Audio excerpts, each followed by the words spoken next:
Quand Israël accomplissait ce que le Seigneur l'ordonnait, wakati Israeli anaanza kutimiza kile Bwana anaanza kumuomba, il y revenait avec joie. anaanza kurudia na furaha. Le fait d'accomplir seulement ce que Dieu avait ordonné, Kufanya kile tu Mungu alilombaka. quand il le fait, Wakati baranza kuifanya, ils étaient dans la joie. barikuwa mfuraha. Parce qu'ils avaient accompli la volonté de Dieu. Njoo baritimiza mapenzi ya Mungu. Nous aussi, Na shie, après avoir accompli la volonté de Dieu, kisha kutimiza mapenzi ya Mungu, qui est celle de prier, ile inakuya kuomba, nous devons nous réjouir après. tunapashi kufurahi baadaye. Nous venons nous réjouir pour cela. Tunapashi kufurahi njoo ya ile. Ceux qui ont accompli cette tâche, Bali banatimiza ile kazi, soyez dans la joie. mkuwe ndani ya furaha. Parce que ce que vous avez demandé, Njoo kile muriomba, vous verrez leur accomplissement. mutaona matimiliko yayo. Que Dieu bénisse. Mungu amibariki. Lèvons-nous pour lire la parole. Tusimame njoo kusoma sauti ya Mungu. Nous sommes dans Romains, Tuko Warumi chapitre 8. sura ya 8. Au verset 29. Mstari ya 29. Car ceux qu'il a connus d'avance, il les a aussi prédestinés Maana bale alitangulia kuyua, alitangulia kubatayarisha à être semblables à l'image de son Fils, bafanane picha ya mwana wake, afin que son Fils soit le premier-né de beaucoup de frères. juu mwana wake akuwe mzaliwa wa kwanza katikati ya Et bandugu ceux bamingi. qu'il a prédestinés, il les a aussi appelés. Na bale alitangulia kutayarisha alibaita tena, Et ceux qu'il a appelés, il les a aussi justifiés. na bale arita alibesabia haki, Et ceux qu'il a justifiés, il les a aussi glorifiés. na bale alisabia haki alibatukuza. Que dirons-nous donc à l'égard de ces choses? Sasa kufatana na hii bitu tutasema nini? Si Dieu est pour nous, Kama Mungu eko ngambo yetu, qui sera contre nous? nani atatupiganisha? Mettez-vous. Mwikali. Si Dieu est pour nous, Kama Mungu eko upande wetu, qui sera contre nous? nani ule atatupiganisha?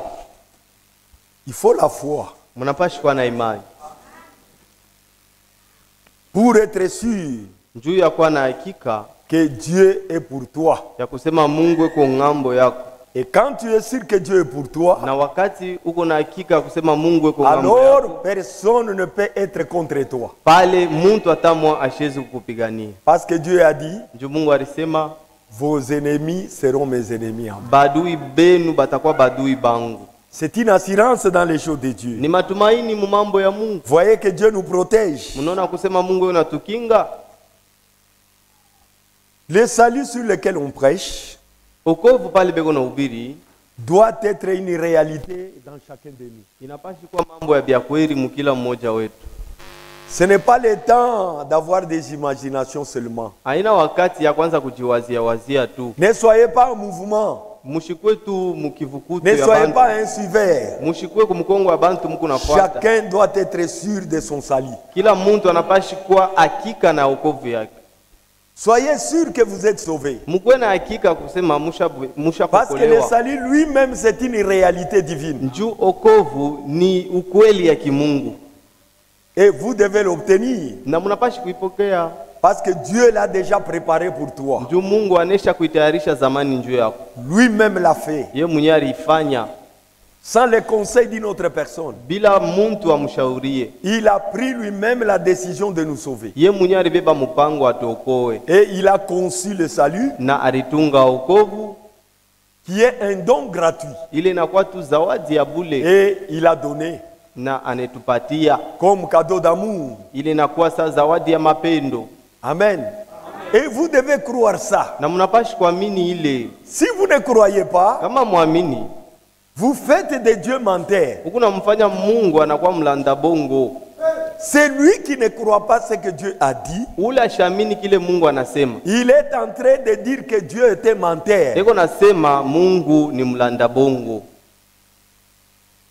C'est lui qui rétrograde. Ule kona rudia kumkongo.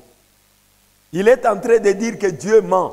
Eko nasema Mungu eko nadanganya. C'est pourquoi il a abandonné. Njo kwa maana anabiacha Dieu lo. ment, Mungu je analanda. rentre dans le monde. Inarudia langu mdunia. C'est ça la véritable explication. Njo mafasirio ya byakweli mwile mambo. Et vous êtes en train d'accuser Dieu étant menteur Ukuna sitaki Mungu sawa mlanda bongo par votre mauvaise œuvre. kupatana na kazi yako ya mbaya. Donc vous doutez de ce que Dieu a dit. Donc ukuna shakia bile Mungu alisema. Ici, il est dit ceci, Hapa banasema hivi. ce qu'il a connu d'avance. Bale alitanguriaka kujua. Dieu ne fait pas les choses au hasard. Mungu ashifanyake bintu paka hivi. Avant de faire quelque chose, Mbele ya yeye kufanya kintu, Dieu, dans sa préscience, Mungu mkutanguria kujua kwake. il voit tout, Anaona yote, il connaît tout anajua yote et il décide na anabeba à mpango partir de ce qu'il connaît kufatana na vile anayua et à partir de ce qu'il voit. na kufatana na bila anaona. Et quand nous sommes ici, Na wakati tuko hapa, nous sommes la manifestation tuko kionyesho de ce que Dieu avait vu, ya bile Mungu aronaka, de ce que Dieu connaissait. ya bile Mungu alijuaka zamani. Nous sommes là la manifestation de ce que Dieu avait vu et ce que Dieu connaissait. Tuko tu kionyesho kya kile Mungu aronaka na bila alijuaka zamani. Maintenant, quand nous sommes ici sur la terre, Sasa wakati tuko hapa pa dunia, Dieu commence à appeler Mungu anaanza sasa kuita ce qu'il avait connu. bale alijuaka zamani. Il les appelle comment? Eko na baita je Au moyen de la prédication de la parole. kupitia tu mahubiri ya neno ya Mungu. C'est ça l'appel de Dieu. Njo mwito ya Mungu. Il t'appelle au travers de la prédication. Eko na kuita kupitia mahubiri. La même prédication que vous écoutez, Hii mahubiri moya mwa Mungu nashikia. vous l'aviez aussi entendu dans l'éternité. Uliishikiaka na mumilele. Tu avais dit oui, Ulisemaka tu ndio. avais accepté. Ulichikaka. Maintenant, Hapa sasa Dieu cherche un moyen Mungu anatafuta tu namna pour t'avoir ici sur la terre. njoo akupate sasa hapa pa dunia. Il te donne une famille Anakupatia jamaa moya hivi. par laquelle tu passes Kupitia ile jamaa pour utapitia que tu te retrouves sur la terre. njoo sasa upate kuonekana pa dunia. Étant celui qui l'avait vu là, Sasa vile yeye alionaka tangia zamani. le moment vient, Wakati kunakuya, tu attends la prédication de la parole. wakati inafika unashikia neno ya Mungu. C'est la même parole que tu avais écoutée. Paka ile neno moya moya ile ulishikiaka. Maintenant, le moment est venu, Sasa wakati inafika Dieu le répète, Mungu anarudiria mwile misemo le même évangile, ile injili moya moya vous écoutez, unaishikia, vous croyez, unayamini. c'est ça l'appel de Dieu. Njo mwito ya Mungu ile. Et quand vous croyez, Na wakati unaamini vile, Dieu prend la responsabilité Mungu anabeba sasa majukumu de te justifier. ya kukuhesabia haki. La justification, c'est-à-dire quoi? Kuhesabia haki ni kusema nini? C'est-à-dire, Ni kusema Dieu déchire ta condamnation. Mungu anapasula hukumu yako. Dieu te blanchit. Mungu anakusafisha unakuwa mweupe. Dieu te voit Mungu anakuona comme si tu n'as jamais péché. saa au yafanyaka hata nzambi moya. C'est ça la justification. Njo kuhesabia haki. Quand Satan vient te condamner et t'accuser, Wakati shetani iko nakuwa kukuchongea, Dieu regarde, Mungu il n'y a anakuangalia, pas de condamnation. ashone po nzambi. Mais tu as accusé ton bourgeois. Sasa unamchongea umuntu njua nini? Il n'a rien fait. Ashifa kintu. Moi, j'ai déjà payé le prix. Mimi shakumuripia ndeni. C'est ça le salut. Njo okovu ile. Quand Dieu te justifie, Wakati Mungu anakuhesabia haki, maintenant, qu'est-ce qu'il doit faire? sasa anapaswa kufanya nini? Il va maintenant te glorifier. Atakutukuza sasa. Comment est-ce que Dieu nous glorifie? Mungu anatutukuza je? En nous donnant une vie sainte. Mkutupatia maisha takatifu.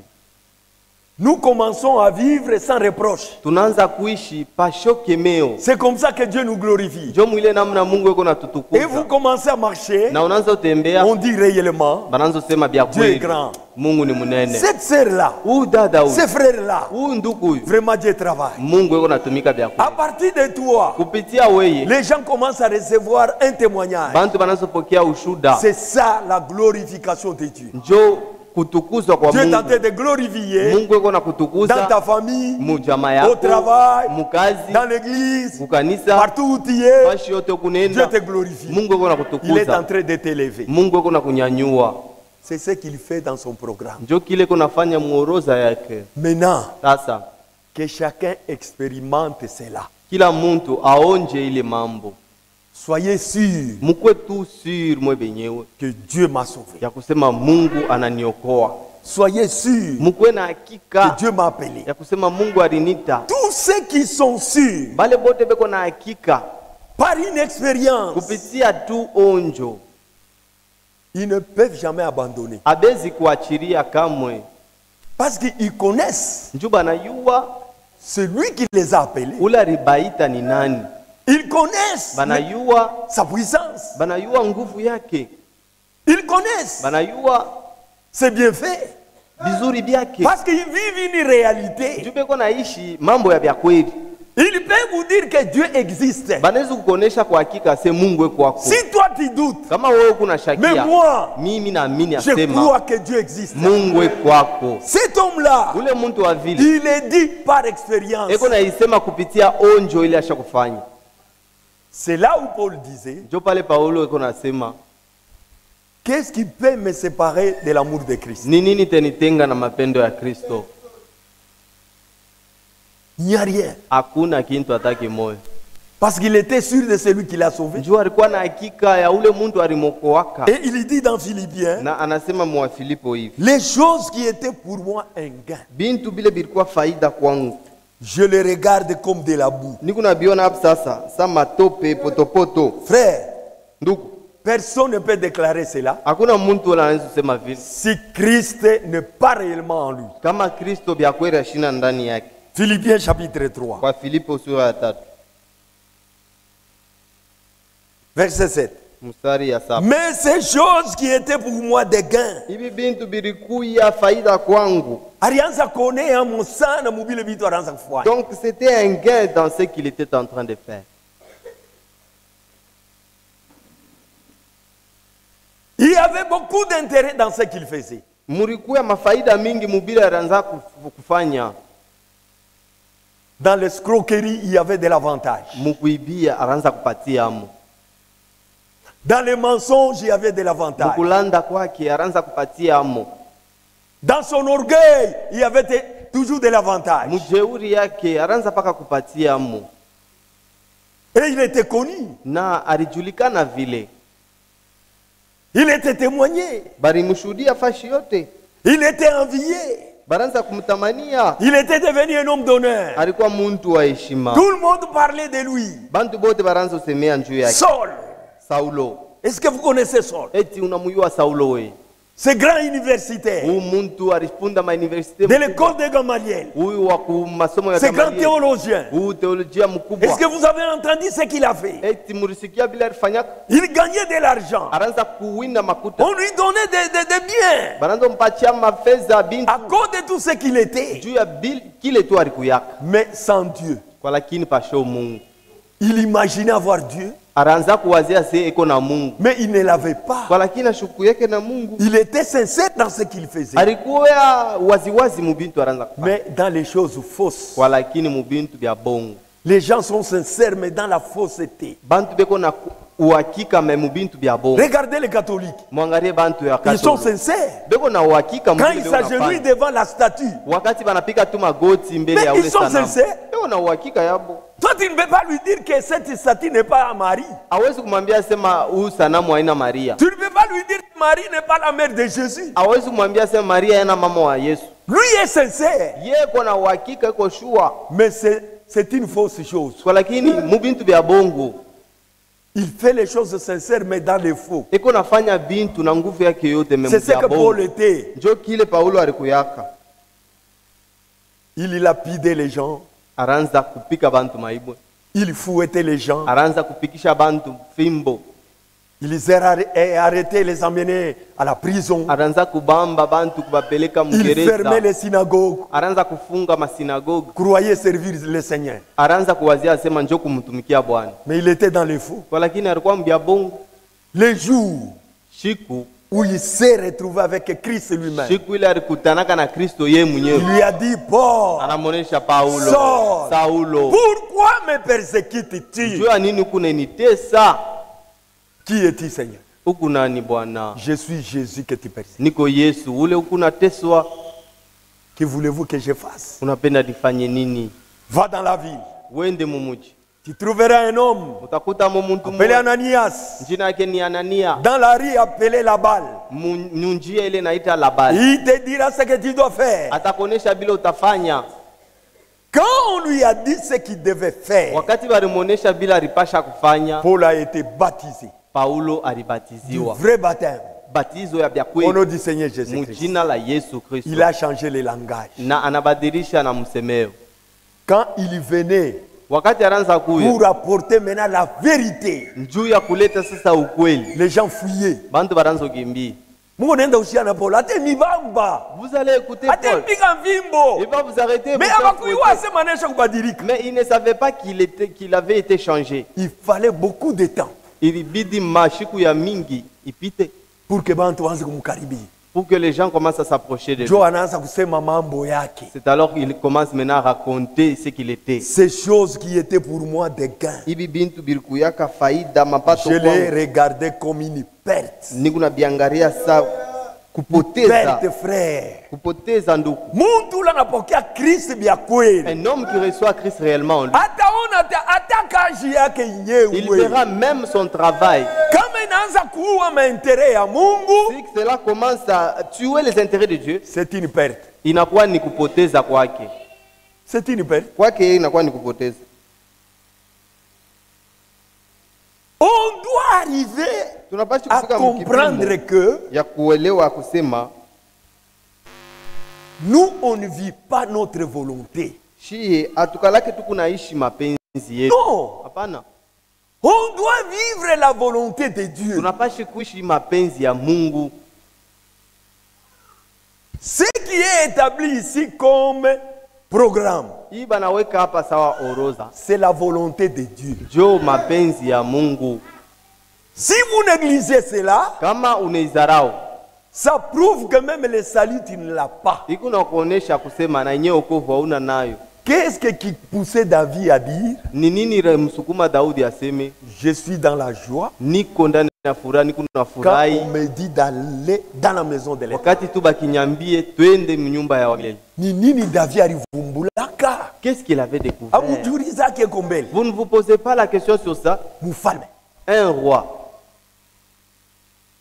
Mu monde yote mujimu. dans le monde entier, Hakuna muntu alikuwa na mali sa David. il n'y avait pas un roi qui était riche comme Ana David. akona leo hii. Il n'est pas là jusqu'à aujourd'hui. Hata ubeko naita sema Bill Gates. Même celui-ci qui est appelé Bill Huyu mwenye Gates, alianzaka mambo ya ordinateur. celui qui a commencé Tunafika na l'histoire des ma téléphone. ordinateurs jusqu'à ce qu'on Ni ait milliardaire monde parvenu à yote mujimu. produire même les téléphones. Mais ashita kwa na mfranga sa David. Il ne sera jamais riche comme David. Ashita fika kapo. Il n'arrivera jamais à sa richesse. Mone mu niveau ya David. Regardez le niveau de David. Atatafuta ni. Qu'est-ce qu'il cherchera encore? Mais kama eko mu bureau, Mais lorsqu'il est dans un bureau eko na signer ta ma document. et qu'il est en train de signer quelques documents, Shiwe kama aliwekaka muntu wa kumkumbusha kasa. je ne sais pas s'il avait mis quelqu'un qui devait le rappeler l'heure. Alipasha kuya. Il devait être là peut-être. Weye. Toi, Uko protocole wangu. tu es mon protocole. Hapa pa mulango mimi nakuweka. Ici où je t'établis sur la Saa porte, yoyi. Kama Voici unaona l'heure. tu saa ya kwenda kusinagogi nene. si tu vois qu'il est temps seulement d'aller adorer à la Kwa synagogue, unioneshe. viens me le dire. Je crois qu'il y avait quelqu'un. Nazania a muntu wa Parce que nasema quand on me dit, Juu, parce qu'il est en train de dire, Watamwambia wakati kwa ndio nani? unanionyesha, qui va le dire? kulikuwa muntu ako Il y namwambia avait quelqu'un qui lui disait à tout moment, mfalme, mon roi, saisha kuenea kwenda kanisa. Il est temps pour aller à Hata alianza kufanya signature même s'il signait un ya document, kuenda kushuka kunuria aweke point. faire le Kama pas et alienda bien mstari ya mettre kwanza un point. banamuonesha na biki na bakiria paka Donc, pale. il a fait un trait qu'on lui dit qu'il est temps, il s'arrête Inabakia là. signature ya kipande. Et la signature reste à moitié là. Leo Aujourd'hui, ula tetonesha saa twende kunyumba ya Mungu ni nani? celui qui nous dira allons dans la maison du Seigneur, c'est qui? Kila mtu anapaswa kuwa na ngengele ndani yake. Chacun doit avoir une cloche en lui. Ndio itakuonesha sema C'est cette cloche qui te dira que hapo uko nashuka makila. là où tu es en train de faire Ça inaisha kuenea. les filets, il est Sio temps. kama utabiacha mbele Je ne sais pale. pas si tu vas arrêter Kama utasema cela no là, nikiache kipande vitalabika. ou tu vas dire si je laisse en moitié, ça va Au se yaonja Mungu Baba. faire, Tukwe tu sérieux. mon frère. Ile siku nimeambiaka sasa tuko na bantu mara tatu. Le jour là, je vous avais dit que nous avons trois sortes de personnes. Kama tunasema bantu mara Si tatu, nous disons trois sortes de croyants, hakuna distinction.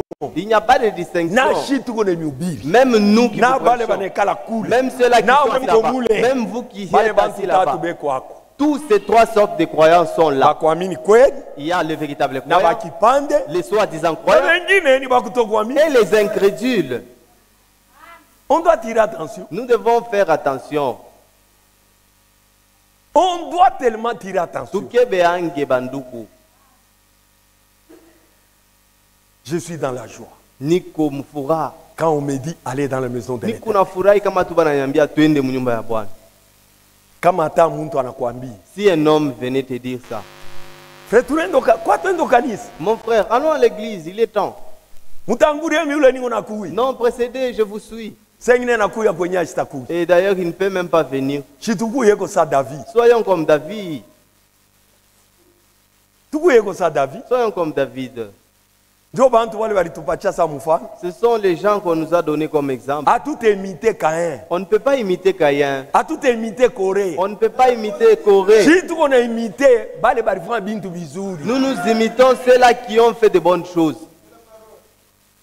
Mambo tunapenda kuvivre experience. Nous voulons seulement vivre une expérience. Okovu ikuye hakika umaisha yako. Que le salut soit une réalité dans ta vie. Kama kweli Mungu anakokola, Si réellement Dieu te sauve, unechika ile okovu. tu reçois ce salut-là. Ule mtu anaichika okovu. Cet homme qui reçoit le salut, Inekala ndani. et que cela est en lui, Inaanza kupumzika. que cela commence à respirer en lui. Hautamuimaka Mungu kintu. Tu ne peux jamais refuser, priver quelque chose à Dieu. Hautamuimaka Mungu Tu ne kintu. le priveras d'aucune chose. Juu ule kwamo. Parce que celui qui est en toi, Njo mwenye weye. c'est celui-là qui t'appartient. Njo mwenye weye. C'est celui-là qui Yeye t'appartient. ndio kona kukonduire. C'est lui qui te conduit. Toa. Offre. Unatoa. Donne Peleka l'offrande, tu dîme. offres. Donne la dîme. Unapeleka. Tu donnes. Saa inene. Il est temps. Wende kupriere. Va à la prière. Yeye kwamo. Il est là, au-dedans de toi. Tushifabrike bintu. Ne fabriquons pas les choses. Kama shiyakuyamo. S'il n'est pas encore là-dedans, Njo maana tuko na kwa kupriere. voilà pourquoi on vient encore à Sasa la na prière. priere nya ukuye. Maintenant, même à la prière, tu ne viens pas. Sasa Mungu atakupa je? Comment est-ce que Dieu te donnera cela? Priere ya kumulango. La prière de la maison, Tunaombaka tu juu ya kulala. nous prions uniquement Unaomba pour bien juu ya dormir. kulamuka, Nous prions pour na se unaomba juu réveiller. ya kulia. Vous priez seulement pour Kama manger. unaanza kuvoyager, Si vous voulez voyager, unaomba. vous priez que Ni Dieu vous mzuri. garde. C'est bien. Mais inaachana na hii maombi Mais yao. cela est différent de la prière que nous faisons ici. Hii Cette prière, njo maombi ile shi tuko natenkesha mbingu. c'est la prière qui fait à ce que nous puissions bouger le ciel. Et mwenye kokolewa anapaswa kupenda hii kitu. Et tout celui qui est sauvé doit aimer cette chose. Et surtout ba prédicateur Na zaidi batumishi ya Mungu. ne doivent jamais s'absenter à la prière. Abezi kwanza kulofa kamwe kumaombi. Parce qu'on ne peut pas prêcher sans la prière. Juu hatuwezi kuhubiri pasho kuomba, Abifanika nake. ça ne se fait pas. Kama kuko bantu mukanisa wanapaswa kupenda maombi. S'il y a des gens dans l'église qui doivent beaucoup aimer la prière, Ni ba ancien ce sont les anciens premièrement, Bahubiri. les prédicateurs na ba officiant. et ceux qui travaillent dans les offices. Njo bantu wa kupenda maombi Ce sana. sont les gens qui doivent beaucoup aimer la prière. Bali tusomea hapa wanasema. On nous avait lu ici disant que Asema tushangalie tushipoteze maentere ya Kristo. ne perdons Bali pas. tusomea mu Philippiens On nous avait lu dans Philippiens, 2, 21. Philippiens wa pili sura ya 21. Asema, tous en effet cherchent leur propre intérêt. Bantu bote beko natafuta paka faida yabo. Et non c'est de Christ. Abatafute faida ya Kristo. Pale ulilofa ku prière ni intérêt ya nani? Lorsque tu t'es absenté à la prière, c'est dans l'intérêt de qui? Christ ashone. Christ n'a pas reçu un Ulianza gain. kutafuta intérêt ni yako. Tu cherchais ton intérêt à toi propre. Pale ulifofia kukaji. Lorsque tu t'es absenté, Haina intérêt ya Christ.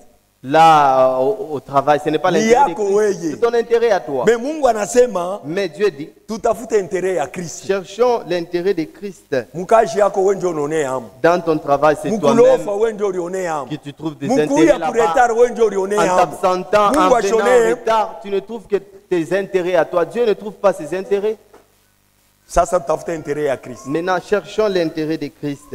Ye Christ aone yemu. Que Christ en bénéficie. Kama unakuwa mbele ya saa, Si tu viens à temps, Christ anaone hamu. Christ en bénéficie. Unaomba, Tu pries, Christ anaone Christ hamu. en bénéficie. Amen.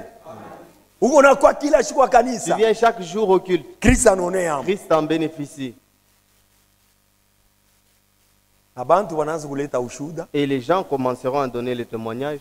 Hapa bantu Ces gens ici, hata banaombaka Mungu mebo binexagere. même si on prie Dieu, mais eux ont exagéré. Christ anaone hamu. Là, Christ a en bénéficié. Sasa paka mwenjo mnekalaka na Mungu. Non, ce n'est pas, c'est vous qui avez seulement Dieu. Sha tuseme vi. Nous, on n'a pas dit ça. Shi tuko nafanya kile Mungu Nous alituomba. faisons ce que Dieu nous a demandé de faire. Donc tunapaswa kutirer attention. Nous kusema, on doit tirer attention. Et même je regarde toutes choses comme une perte à cause de l'excellence de la connaissance de Christ. Na nikunaangalia bintu byote saa kupoteza njuu ya ile ufahamu ya mzuri ya Kristo. Pour lequel j'ai renoncé à tout. Juu ya ile niliacha byote. Bila unaacho ulibiachana. Ce que tu as renoncé cela à cause de qui? Feosha kwa chaka tumbako liachana. Tu as laissé de fumer. Tu as renoncé cela pour qui? Pale uliacha mpombo liachana. Quand tu as laissé la bière, tu as laissé cela pour qui?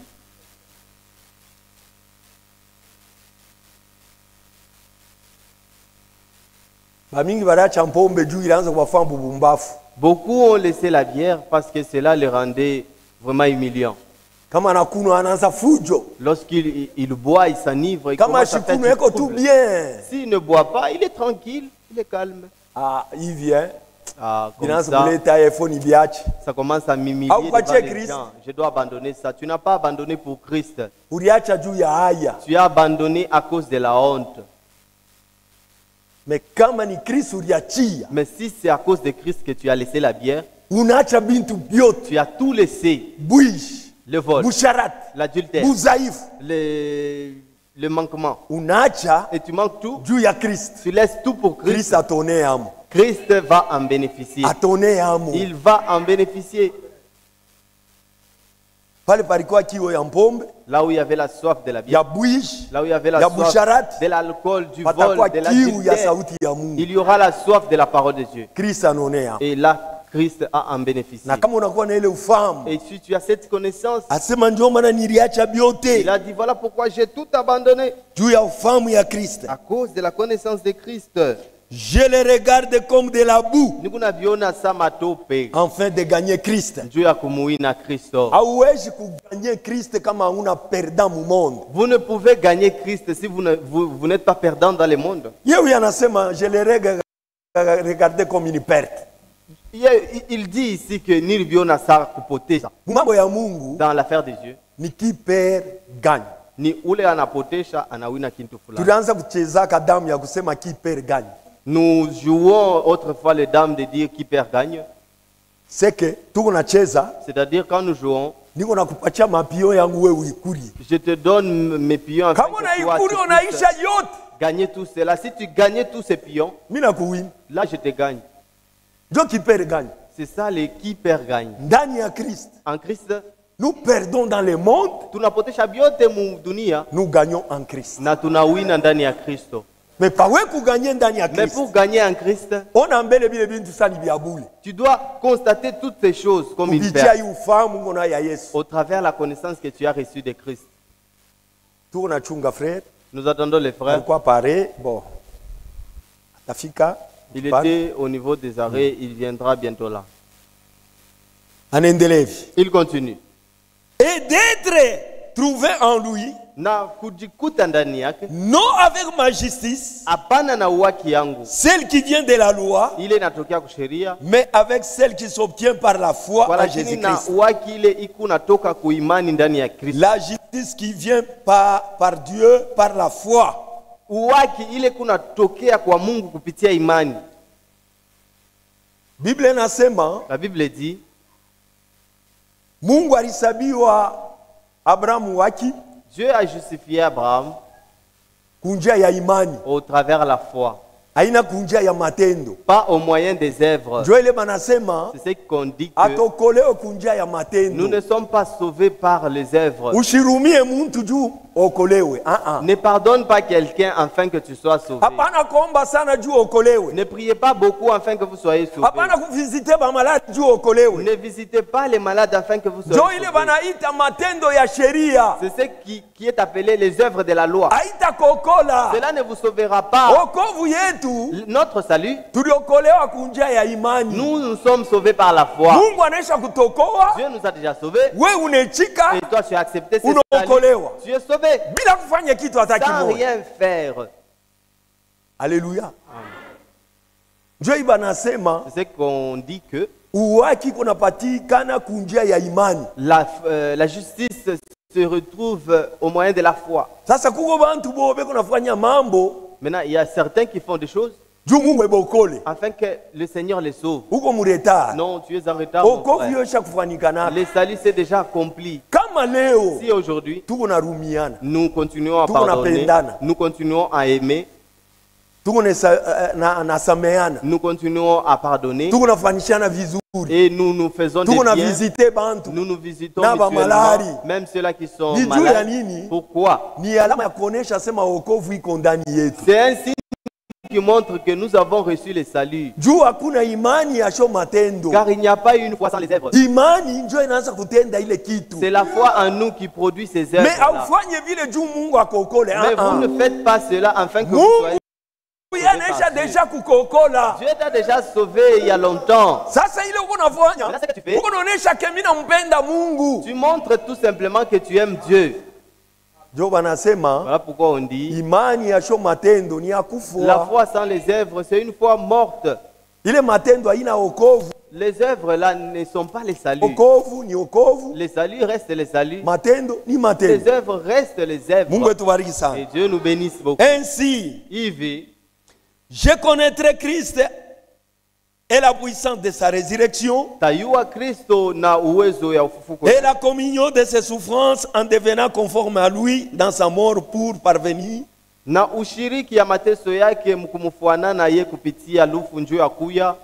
si je puis à la résurrection d'entre les morts. Kama mitaweza kufufuko katikati ya wafu. Ce n'est pas que j'ai déjà emporté le prix Haina sema nimesha kuchugua ile bei ou zamani. que j'ai déjà atteint la perfection, Wala misha kufika kuukamilifu. mais je cours Kwa lakini nikingari nakimbia. pour tâcher de les saisir. Njoo nipokee ile bei. Puisque moi aussi, Njoo na mie j'ai été saisi par Jésus-Christ. nilishikwa na Yesu Kristo. Angalia huyu muntu kujishusha namna kanione juu. Regardez quelle humilité que cet homme. Muntu alipatana na référence. colonne de feu. L'homme qui a rencontré la colonne de feu. Alifanya miujiza na miujiza. Il a fait tant de miracles. Meshikia mambo iko nasema. Mais regardez les choses qu'il dit. Asema Il dit, na bei nyewe mishaipokea. même les prix, je ne l'ai pas encore remporté. Na mimi niko nafanya nguvu. Et je fais un effort. Niko nakimbia. Je cours Juu na mimi niende nikashike ile pour wokovu. que je parte saisir ce Mais salut-là. alikuwa mwenye kokole. Mais il était déjà sauvé. Mwenye kupatana colonne de feu. Il avait déjà Mais rencontré la eko colonne de feu. nahubiri saa ashia okolewa. Mais il prêche comme s'il n'a jamais Ni été juu sauvé. ya nini? Pourquoi? Akuonesha C'est sema pour te montrer que muimani dans la foi, hamuna kipimo ya kushimamia. il n'y a pas un niveau où il faut s'arrêter. Hamuna. Il n'y en a pas.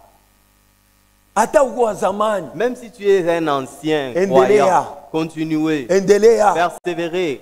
wende puissance sur puissance, Wende muwezo ndani ya uwezo. révélation sur révélation, Ufunuo yule ya ufunuo connaissance ingine. sur connaissance, Ufahamu yule ya ufahamu ingine. finalité, Na mwisho ya ni yote mpaka enlèvement. c'est l'enlèvement. C'est tout. Mishi a gagné course. Je n'ai pas encore gagné la course. Ili ya kweli, C'est vrai. chituko mumbio. Nous sommes toujours dans la course. Mpaka filimbi ya mwisho, Il faut que le dernier sifflet Ndio itakata retentisse. mambo. C'est ce sifflet-là qui arrête. tunapaswa- Nous devons nous continuer. parce que Christ Parce que Christ, alitushika. il nous a saisis. Frère, je ne pense pas de l'avoir saisi, Banduku shizania sema nisha kuipokea. mais j'ai fait une chose, Moya. oubliant ce qui est en arrière Mukusau bile biku mkongo. et me portant avec ce qui est en avant. Na mukwenda kubile biku mbele yangu. Hii kitu mimi nasemaka kila siku. Ça, je le dis presque chaque jour. Mambo ya kubalula kile ulikuwa jana ina na mafaa. L'affaire de compter ce que vous étiez hier, ce n'est plus important. Ona kile wiko leo. Regardez ce que vous êtes aujourd'hui. Pole kunasema L'apôtre Paul dit, niko nakimbia je cours mwenye kusabu kile nilikuwa. en oubliant ce que j'étais. Lakini macho yangu, Mais mes yeux, matumaini yangu mon espérance iko naangalia kukile mitakuya kumbele. se porte vers ce que je serai demain. Njoo Bukristo ni bu. C'est ça la chrétienté. Mambo ya jana ni ya jana. Ce qui est d'hier est d'hier. Inesha kuishi. Cela est déjà passé. Ile vie Mungu eko naona ni leo. La vie que Dieu voit, c'est la vie d'aujourd'hui. C'est pourquoi Mkristo Je crois maintenant un chrétien, kila siku yote chaque jour de sa vie, anapaswa kuishi neno la Mungu. il doit vivre rien que la parole de Dieu. Mungu ashita kukote juu kwa zamani. Dieu ne va pas vous coter parce que vous êtes un ancien. Kuma entreprise wanakotaka bantu ni wa zamani eko na 15 ans, eko na 20 ans. Dans les entreprises, on cote les gens parce qu'ils ont une ancienneté de 10 ans, 15 ans. Mais Mungu hapana. Mais Dieu ne fait pas ça. Mungu eko naona aujourd'hui. Dieu voit seulement Léo. Dieu le Mungu yanona. C'est ce que Dieu voit. Mambo ya jana ishakupita. Ce qui est d'hier est déjà passé. Kama uliishi jana mubaya, Si tu avais mal vécu hier, ulifanya maere, tu as fait tant d'erreurs mais hier, hakukufa. mais tu n'étais pas mort. Leo kwako eko ya mafaa. Aujourd'hui, le jour d'aujourd'hui est important. Tu yawe ukorije Afin que toi tu puisses corriger kile ulifanya ce jana, que tu as fait hier, usipate ukifanya que tu leo. ne puisses pas le refaire aujourd'hui. Na kama unapenda uweze kufanya kitu mzuri, Et si tu veux bien faire quelque chose, il faut kuregrete bila unafanyaka mubaya. vous devez regretter les mauvaises choses que vous faites. Kama uregrete hautaidi corriger. Si vous ne trouvez pas du regret pour cela, vous ne Na pouvez pawe pas vous kuregretter. corriger. Et pour regretter cela, Il faut mwenye mambo akwe ndani yako. il faut que l'auteur de la chose soit en vous. Puisque yeye ndio atakuonesha sema antuko unafanya mbaya sana. C'est celui qui vous dira que tu as mal agi. Ndio unasikia roho inaanza kukuma, C'est alors que tu sentiras unaanza le kutafuta cœur qui va kutengenesha, te condamner. salama na Tu kukua seras à jusqu'à ce arranger. que Tu n'auras plus de paix jusqu'à ce uarrange mambo. que tu arranges la chose. Ndio vile Mungu eko C'est netukonda. comme ça que Dieu fait avec nous. Tunasemaka hii nyumba ni nyumba ya correction. Nous disons que cette maison est une maison de correction. Mais ba mingi abedi corriger. Mais beaucoup ne se corrigent pas. Kulofa kanisa beko paka naendelea. Ils ne font que s'absenter. Kulofa kupriere beko paka Ils ne naendelea. font que s'absenter à la prière. Kukosa kutoa beko paka naendelea. Ils ne font que Sasa ne bata pas kukorije tena na nini? donner des offrandes. Comment est-ce qu'on va vous corriger? Mtoto wa Un Mungu. véritable fils de Kama Dieu. Mungu anasema pakindu, Lorsque Dieu dit sur une chose, ana décidé il prend la à décision partir ya sasa que à partir d'aujourd'hui, mitafanya kile minashiki. je ferai ce que je viens d'entendre. Njo utatimiza sauti ya Mungu inasema C'est alors que vous accomplirez la parole de Dieu qui ya dit, Rome 8 de Romains 8. bale beko naongozwa na roho ya Tous Mungu ceux qui sont conduits par l'Esprit de Dieu njo batoto ya Mungu. sont fils de Dieu. Ndugu alisema kitu kimoja cha kusema Les frères avaient dit une chose. kama munaanza kuya kukanisa munaona saa kuya kuna kuya, ulisema terme kani frère, ulisema tena mkiswahili bien, kama ni kusula, kama ni unasabu Vous avez oublié ce que vous aviez dit? ah, ninatakumbuka alisema momo hivi ya bien sana kuona mambo ya Mungu sasa inakuwa saa haina negligence. Alisema momo hivi ya mzuri sana. Venir à l'église comme il a dit quelque chose d'important. Tutoke mwile mambo. Quittons cela. Mambo mubaya ile tuko nayo ni kusobelea sauti ya Mungu. La plus mauvaise chose que nous avons, c'est s'habituer avec la parole de Dieu. O ata mishendele o mitenda tu kesho. Non, même si je ne vais pas aujourd'hui, j'irai demain. Shindio mawazo yako we. C'est ça ta pensée. Me Mungu haina na ile mawazo. Mais Dieu n'a pas cette pensée-là. Nabii anasema Le prophète dit, leo bantu aujourd'hui les gens beko na mwita Mungu appellent Dieu, atembee nabo kufuatana na vile bo banataka. qu'ils viennent marcher avec eux comme eux veulent. Mungu akalake vi. Dieu n'est pas comme ça. Unafanya mambo yako ndio unamwinvite Mungu. Tu occasionnes des histoires et par après tu invites Dieu. Non. Mungu yane ndio anainvitaka bantu batembe mu mambo yake. C'est Dieu qui invite les gens à marcher selon sa volonté. Tuache négligence. Arrêtons la négligence. Tuache kuzobelea. Arrêtons l'habitude. Enlèvement ko kumbele yetu. L'enlèvement est devant nous. Utenda je na négligence. Comment est-ce que tu iras dans l'enlèvement en étant négligent? Il n'y a pas moyen. Tumpende Mungu. Aimons Dieu. Okovu iko ndani ya moyo wetu sana. Que le salut soit dans notre cœur. Na tukwe siri ya ile okovu. Et soyons sûrs de ce salut-là. Mtu mwenye kokolewa. Un homme qui est sauvé. Mungu anaweka commandement yake ndani. Dieu place le commandement en lui. Comment mtu mwenye kokolewa? Comment est-ce qu'un homme qui est déjà sauvé? Bana kuonesha sema frère. On te dit mon frère. Sauti ya Mungu inasema. La parole de Dieu dit. Hauwezi kuoa mpagano. Tu ne peux te marier à une païenne. Hauwezi mpagano akongo. Tu ne peux pas être marié à par un païen. bukweli. Tu ne peux pas briser le mariage. C'est Dieu qui le dit. On te lit même, noir sur blanc dans la Bible, tu refuses. Et puis tu dis que je suis déjà sauvé. Non, tu es menteur. Tu es menteur. Tu mens, ma soeur.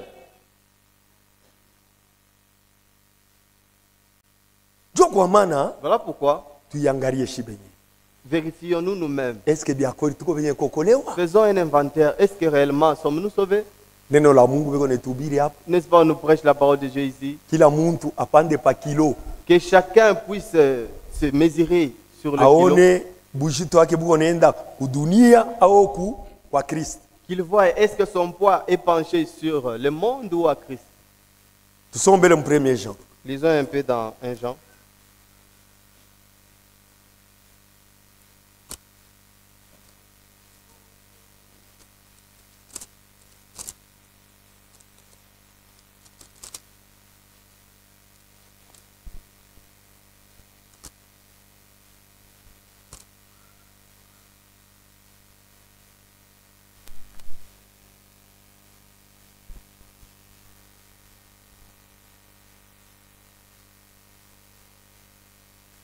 Premier Jean chapitre 3. Yohana wa kwanza sura ya 3.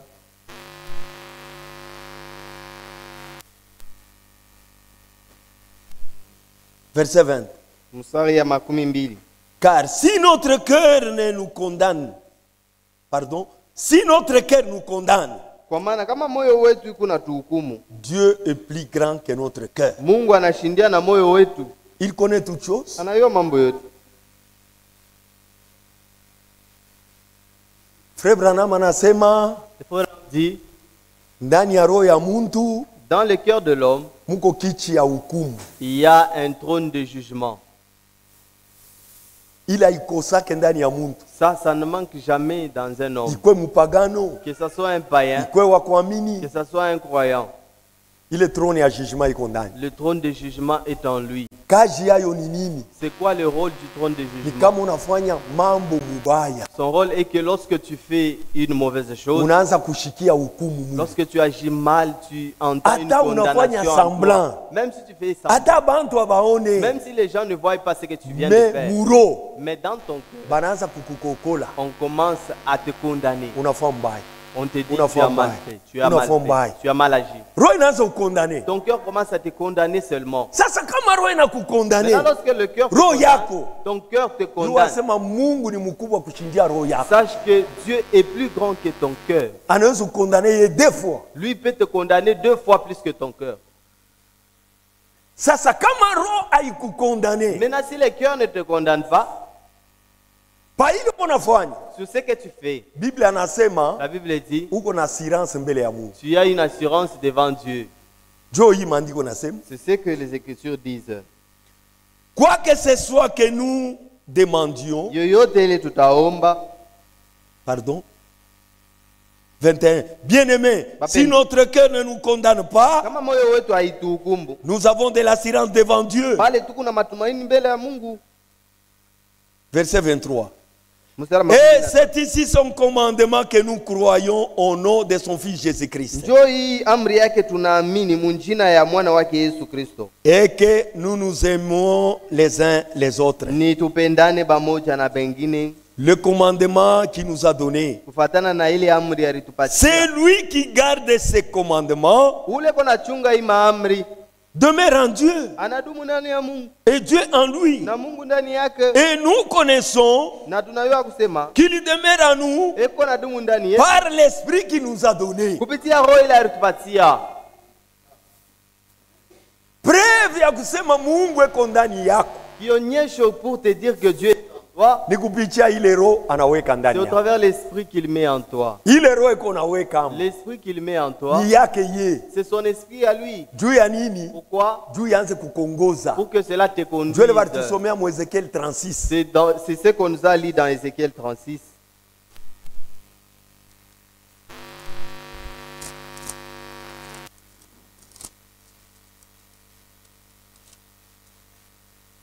C'est l'œuvre de Dieu que Dieu est en train de faire en nous. 36, 26. Je vous donnerai un cœur nouveau. Je mettrai en vous un esprit nouveau. J'ôterai de votre corps les cœurs de pierre et je vous donnerai un cœur de chair. Je mettrai mon esprit en vous et je ferai en sorte que vous suiviez mes ordonnances et que vous observiez et pratiquiez mes lois.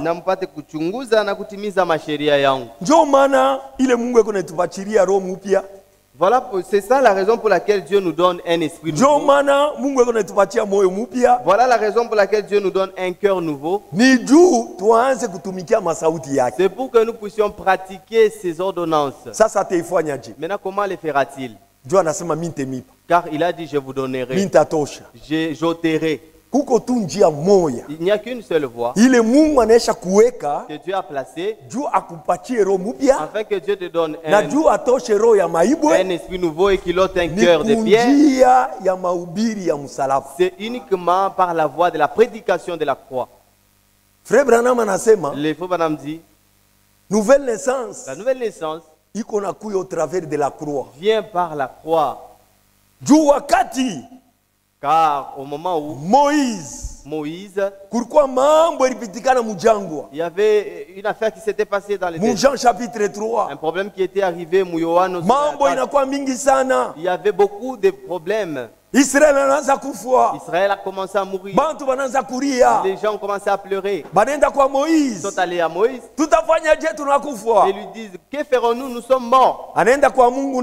Et lui aussi est monté vers Dieu. Et il dit, Seigneur, les gens sont en train de mourir. Que dois-je faire? Il dit, va élever un serpent. C'était ça la solution. Dois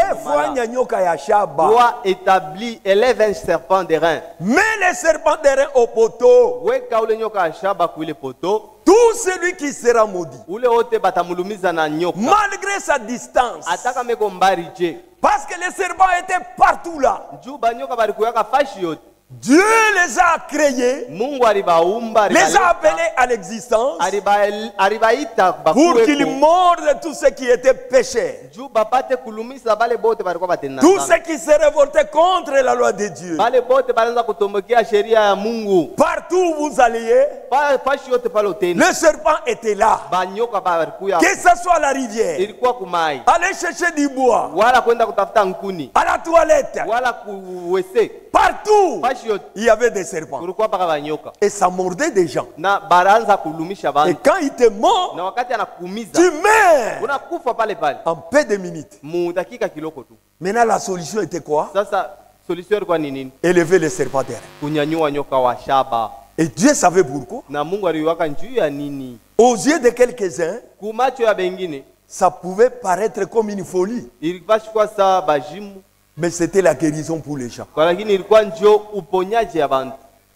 Après avoir élevé les serpents, kisha kunyanyua nyoka wa Moïse shaba, a dit à tout le peuple, Musa anaambia partout vous serez, fashi yote mtakuya, si vous êtes mordi, kama tu bana kulumisa kwa nyoka, ayez l'espérance ukwe tuna matumaini de courir, ya kukimbia, ya kukimbia jusqu'à ce que vous regardiez mpaka pale utangaria à ce serpent d'airain, kwa ule nyoka wa shaba, la morsure du serpent pale ile maumivu wala s'arrête nsumu complètement. ya ule nyoka inashimama. Il n'y avait pas d'autre vaccin. Hakukuwe tena chanjo ingine, Même s'il y avait des produits dans le désert, hata kama kulikuwaka madawa mule même mjangwa, s'il y avait des vaccins, hata kama kulikuwa chanjo même s'il y ingine, avait des antivenins, hata kama kulikuya ile ya ça ne kupiganisha ile pourrait nsumu, pas résister contre les venins de ces serpents-là. haikuweza kushimamisha ile nsumu ya ile C'est nyoka. comme aujourd'hui. Inakuwa sasa leo Il n'y a pas la solution du péché. hakuna tena jibu ya Il dhambi, n'y en a pas. haina Le péché est partout. dhambi La kufanya seule yote, solution, jibu tu ya c'est dhambi Jésus-Christ élevé à la croix. ni Yesu Kristo ule balinyanyua kumsalaba, Et on doit regarder à la na croix tunapaswa kuangalia kumsalaba avec les yeux de la foi. na macho ya imani. C'était la solution. Njoo ile ilikuwa jibu. Mais tu dois croire. Unapaswa kuamini mbele, Même si là où tu étais parti, hata kule ulienda il y avait des montagnes kulikuwa milima qui t'empêchaient de voir les serpents d'airain. ile ilianza kukuzuiza one ule nyoka wa shaba. Mais tant qu'en toi, Sasa mara ngapi il y avait cette espérance, mulikuwa ile tumaini, cette envie-là ile envie, de marcher, d'aller vers les serpents d'airain, tamaa ya kwenda kuona ule nyoka wa shaba, le venin tardait. ile vene ile ilianza kukawia ile nsumu. Ça tardait parce qu'en toi, il y avait l'espérance Juu de ndani bâtir. yako mulikuya matumaini ya Même aujourd'hui, hata leo.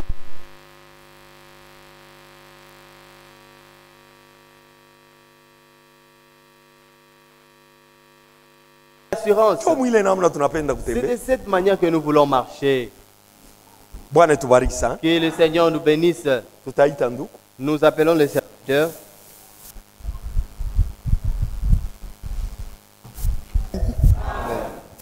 Tunasalimia kanisa mujina la Yesu Kristu. Amen. Nous saluons l'église au nom de Jésus-Christ. Amen.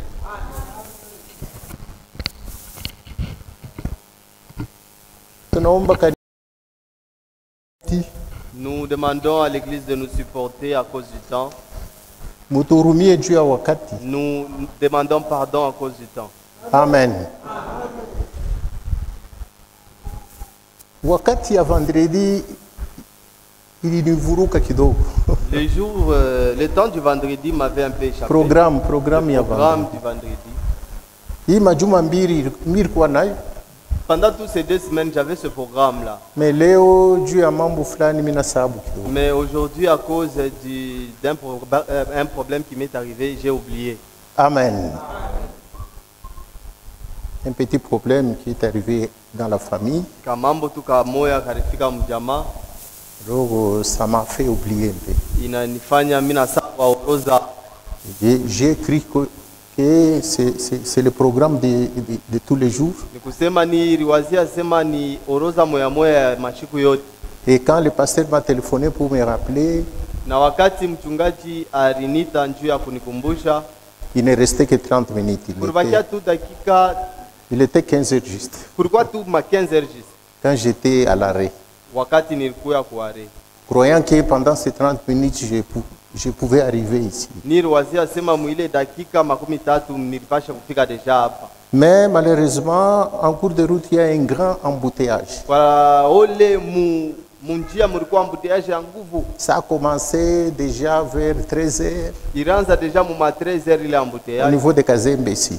pale pa niveau ya Kazembe. Même pour le moment, Hata na hapa sasa c'est difficile de passer. ni vigumu kupita, Mais Dieu nous a fait grâce. lakini Mungu ananisaidia, Nous sommes arrivés quand même. mimi nafika. Nous allons nous partager la parole de Dieu pour ce peu de minutes. Tutajigawanya sauti ya Mungu mwi dakika kiloko inabakia, Jusqu'à juste on arrête. si pajiste tutashimamisha. Amen. Mettons-nous debout pour lire la parole du Seigneur. Tutashimama juu ya kusoma sauti ya Bwana. Nous lisons Ésaïe chapitre 30, Tunasoma Isaya 13 le verset 15. mstari ya 15, Et nous lirons aussi le verset 18. kisha tutasoma tena mstari ya 18. Prions le Seigneur. Tutaomba Bwana. Baba Mungu, katika jina la Bwana Yesu Kristu tunakusifu, tunakushukuru kwa sababu unastahili kupewa sifa, utukufu, mamlaka milele na milele. Asante Mungu wetu kwa vile unetukusanya tena magharibi juu tushikie neno lako. Asante kwa vile unakusanya watoto yako juu ya maombi tangia asubuhi. Tunakuhitaji katikati yetu sasa, utuonekanie Seigneur. Uzungumze na manafsi yetu kunjia Roho Mtakatifu. Utukankamishe ndani ya imani, ndani ya wokovu Seigneur. Asante Baba, yote tunaacha mikononi yako. Bariki neno tunaanza kusoma na kutangaza. Sifa irudi kwako kumbinguni muyote, katika jina la Yesu Kristo naomba. Amen. Isaïe 30. Isaya 30. Verset 15. Mstari ya 15. Car ainsi a parlé le Seigneur l'Éternel, le Saint d'Israël. Hivi wa milele Bwana alisema, mtakatifu wa Israeli. C'est dans la tranquillité et le repos que sera votre salut. Ni ndani ya ustarehe na mapumziko ndio mtakuwa wokovu yenu. C'est dans le calme et la confiance que se fera votre force. Ni ndani ya utulivu na matumaini ndio mtakuwa nguvu yenu. Mais vous ne l'avez pas voulu. Walakini hamkutake. Vous avez dit non, nous prendrons la course à cheval. Mulisema hapana, siye tutakimbia kama farasi. Le verset 18. Mstari ya 18. Cependant, l'Éternel désire vous faire grâce. Japo wa milele anataka kumifanisia neema. Et il s'élèvera pour vous faire miséricorde. Na atasimamaka njoo ya kumifanisia rehema. Car l'Éternel est un Dieu juste. Njoo wa milele ni Mungu mwenye haki. Et heureux tous ceux qui espèrent en lui. Heri wote wanamtumainia. Bwana Mungu abariki masauti. Amen. Que Dieu bénisse ces paroles. Amen. Tukunaendelea na kusema kuhubiri yulu ya wokovu ya manafsi yetu. Nous continuons à parler, à prêcher sur les saluts de nos âmes. Mungu wetu ni Mungu muumbaji. Notre Dieu, il est Dieu créateur. Tena ni Mungu mwokozi wa nafsi yetu. Il est encore le Dieu sauveur de nos âmes. Ndio kwa maana alitumia Yesu Kristu. Voilà pourquoi il nous avait envoyé Jésus-Christ. Anamtuma Yesu Kristu sa mwokozi. Il lui a envoyé comme étant le sauveur. Juu ya kuweza kutokola. Pour nous sauver. Wokovu inakuwa ni kitu moja ya mafaa sana kwa macho ya Mungu. Le salut est devenu une chose importante devant la face de Dieu. Tulianza kusema ya kaba, nous disions que Mungu wetu ni Mungu wa mabaraka. Notre Dieu, il est un Dieu de bénédiction. Juu Biblia inasema abarikiwe Baba Mungu wetu. Béni soit Dieu notre Père. Baba wa Bwana Yesu Kristo. Le Père de notre Seigneur Jésus-Christ. Ule alitangulia kutubariki na mabaraka yote ya kumbinguni. Qui nous a bénis de toutes sortes de bénédictions spirituelles. Ndani ya Yesu Kristo. Dans les lieux célestes en Christ. Donc Mungu wetu ni Mungu wa mabaraka. Donc notre Dieu, il est un Dieu de bénédiction. Na bantu ba mingi baenda kwa Mungu juu babarikiwe. Et beaucoup sont allés à Dieu afin d'être bénis. Tuku mwakati ya mwisho. Nous sommes dans les derniers âges. Tuku mwakati ya mwisho. Nous sommes dans les derniers temps. Muyi wakati ya mwisho. Dans ces derniers temps. Ililakwa seme madini itakuwa mingi. Il a été prédit qu'il y aura beaucoup de religions. Na ni bya kweli madini ku ya mingi sana. C'est vrai, il y a beaucoup de religions dans ces derniers temps. Mais madini ya mingi. Mais beaucoup de religions. Ba mingi beko natafuta ni baraka tu. Beaucoup cherchent seulement la bénédiction. Bantu mingi muyi wakati kamba naamini. Beaucoup de gens dans ces derniers temps, lorsqu'ils croient, beko naamini juu Mungu ababariki. Ils croient afin que Dieu leur bénisse. Mungu abasaidie. Que Dieu leur aide. Mungu aishe ma problème kwabo. Que Dieu finisse les problèmes qu'ils ont. Mungu abapatie ma solution. Que Dieu leur donne des solutions. Mais kuku solution moya upekee Mungu anesha kuleta. Mais il n'y a qu'une seule solution particulière que Dieu a donnée. Ni alufu na kupotea kwa mutu. C'est la solution de la mort et de la perdition de l'homme. Ile solution bantu abaitafutaki hapana. Cette solution-là n'est pas sollicitée par les gens. Mais mambo ya maisha, mambo yote mtu kunatafuta Mungu ampatie jibu. Mais sur ce qui concerne les soucis de la vie, chacun cherche la solution de Dieu.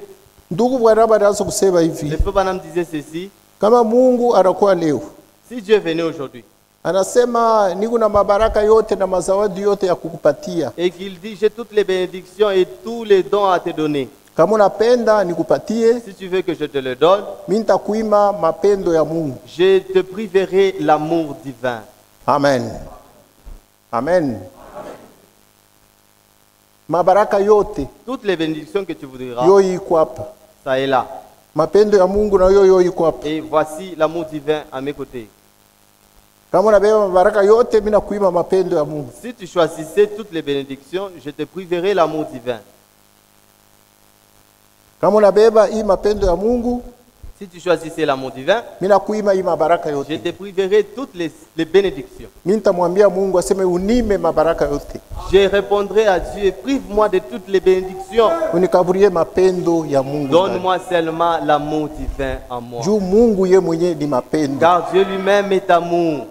Kama mina beba tu mapendo, ni Mungu wote mzima mina beba. Si je prenais l'amour divin, c'est le Dieu tout entier que je choisis. Mais kama mina beba mabaraka yote, mazawadi yote, mina kosa mapendo ya Mungu. Mais si je choisissais tous les dons et toutes les bénédictions et que je manque l'amour divin, mina beba biote, mais mina kosa kitu ya mafaa ya kwanza. Donc j'ai tout pris, j'ai oublié la chose nécessaire. Ni namna moja moja na mambo ya wokovu. Il en est ainsi de l'affaire du salut. Roho Mtakatifu anasema wokovu na mabaraka ni vitu mbili ya kuachana. Le Saint-Esprit dit que le salut et les bénédictions sont des choses différentes. Matunzo ya mwili na matunzo ya nafsi ni vitu mbili ya kuachana. La guérison du corps et la guérison de l'âme, ce sont deux choses distinctes. Muntu yote kama nazalika pa dunia, tout homme lorsqu'il naît sur la terre, yeko nazalika na mbeko ya kutokuamini Mungu. Il naît avec une semence de l'incrédulité dans son cœur. Wakati ile kunapokea neno la Mungu, lorsqu'il reçoit la parole de Dieu, njoo ile neno la Mungu ikunakuwa kutosha ile mbeko ya kutokuamini. C'est dans ce moment-là que la parole de Dieu ôte cette semence d'incrédulité en lui. Juu neno la Mungu ikuna uwezo ya kubadilisha muntu ndani. Car la parole de Dieu a le pouvoir de la transformation d'un homme. Amen. Amen. Katikati ya kutokuamini na imani, entre l'incrédulité et la foi, imani kuna uwezo ya kupita kutokuamini. La foi a la puissance plus que l'incrédulité. Amen. Unaona seme mwasili wanasema hivi. Voyez que dans le naturel on dit ceci. Kama unabeba kisako ya tomate ya mzuri. Si vous prenez un panier de tomates de bonne qualité, unabeba tomate moja kuharibika unaiweka mle ndani. Et que vous prenez une tomate pourrie, vous mettez parmi ces tomates de bonne qualité. Kama mashiku inapita utakutanisha matomate ngine yote inaanza kuharibika. Après quelques jours, vous trouverez que les autres tomates de bonne qualité commenceront à pourrir aussi. Juu ya nini? Pourquoi? Juu ile tomate ya kuharibika, parce que la seule tomate qui a été pourrie, ni mfano ya zambi. Elle est le type du péché. Amen. Ni vile sauti ya Mungu inasema. Voilà pourquoi la parole de Dieu dit. Chacho kidoko inavimbishaka mkate. Un peu de levain fait lever toute la pâte. Amen. Yo ni chacho ya kidogo. C'est juste un peu de levain. Hii pati ku ya munene. La pâte elle est grande. Ile bunga banaweka na mai na mafuta banegeuza. L'huile et la farine plus de l'eau qu'on a mélangé. Inakuwa ya munene. Cela fait à ce que la pâte soit grande. Mais kama unaweka mo chachu kidogo. Mais si vous y mettez juste un peu de levain, utaona ile pati inanenepa. Vous verrez que cette pâte va s'élever, sera encore plus grande. Itayala musani mzima. Cela va remplir toute l'assiette. Hii kunaonesha seme. Ceci montre que ndani ya bubaya muku uwezo ya bubaya. Dans le mal, il y a une puissance du mal. Ndani ya zambi muku poison. Dans le péché, il y a un poison. Amen. Kama inafika fuashi, si cela arrive quelque part, inaanza kuzambaza ile poison. Cela commence à disperser ce poison là. Ilikuwa ndani ya mtu moja itazambalala inakuwa mbantu ba mingi. Si cela était dans un seul homme, cela va se disperser dans plusieurs hommes. Mais kama ile poison inaanguka katikati ya Bakristo. Maintenant si ce poison là tombé au milieu des chrétiens, bata ineutraliser. Les chrétiens vont neutraliser ce poison-là. Vont effacer ce poison-là. Vont avaler ce poison-là. Pourquoi? Parce que dans la parole de Dieu, il y a une puissance plus que même les péchés. Il y a une puissance de la transformation. C'est ce que Dieu a fait les choses. Amen. Mes frères et sœurs, Un homme qui est sauvé, il est sauvé réellement. Pour avoir le vrai salut, ceci est seulement si vous recevez ce Jésus-Christ. Et le Jésus que nous vous prêchons, c'est lui la parole de Dieu qui a été révélée dans ces temps. Amen. Donc notre Dieu, il est le créateur du ciel et de la terre. Il est aussi le Dieu sauveur de nos âmes.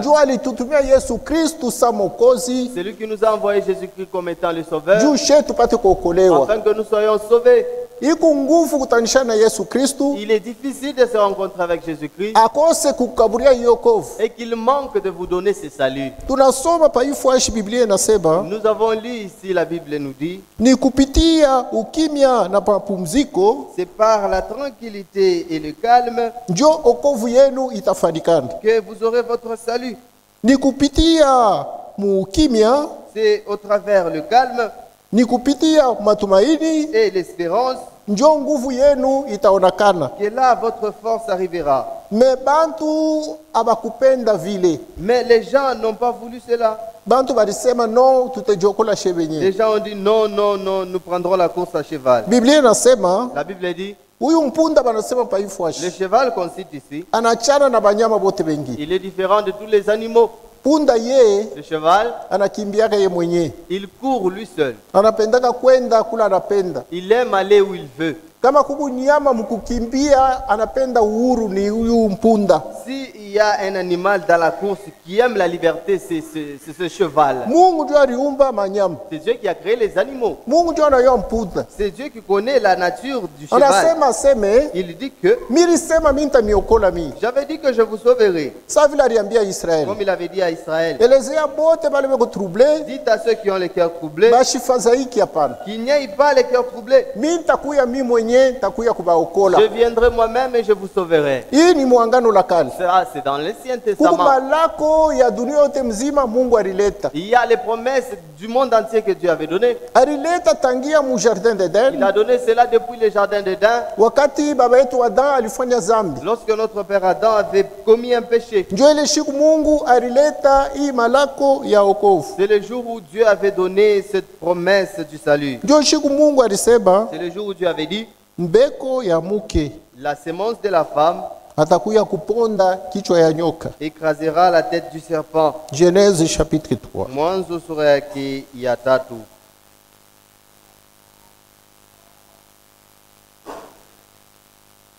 Verset 9. Mstari ya 9. Mais l'Éternel Dieu appela l'homme et lui dit, où es-tu? Il répondit, j'ai entendu ta voix dans les jardins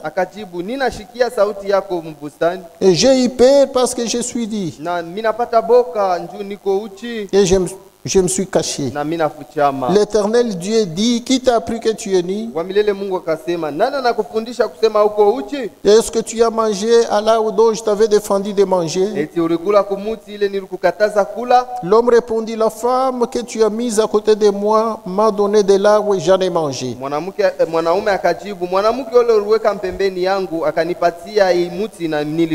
Et l'Éternel Dieu dit à la femme, pourquoi as-tu fait cela?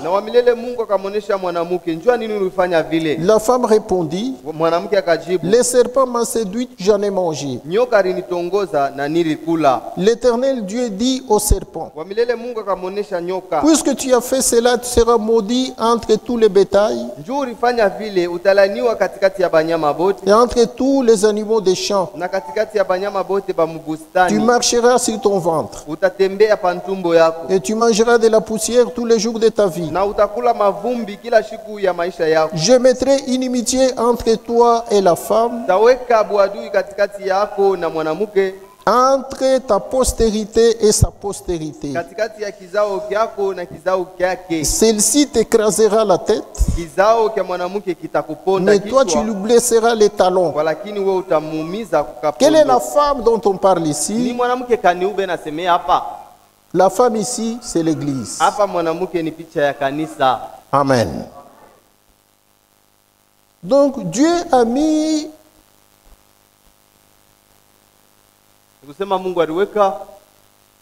Une grande inimitié entre l'Église et Satan. Je mettrai une inimitié entre toi et la femme. Et entre ta postérité et sa postérité.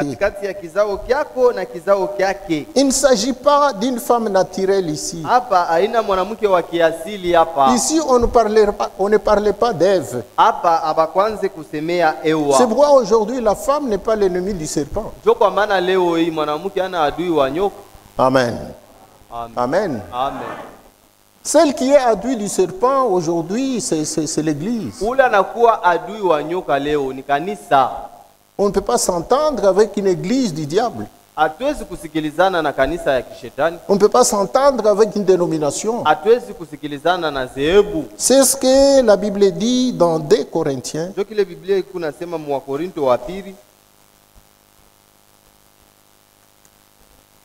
Dans 2 Corinthiens,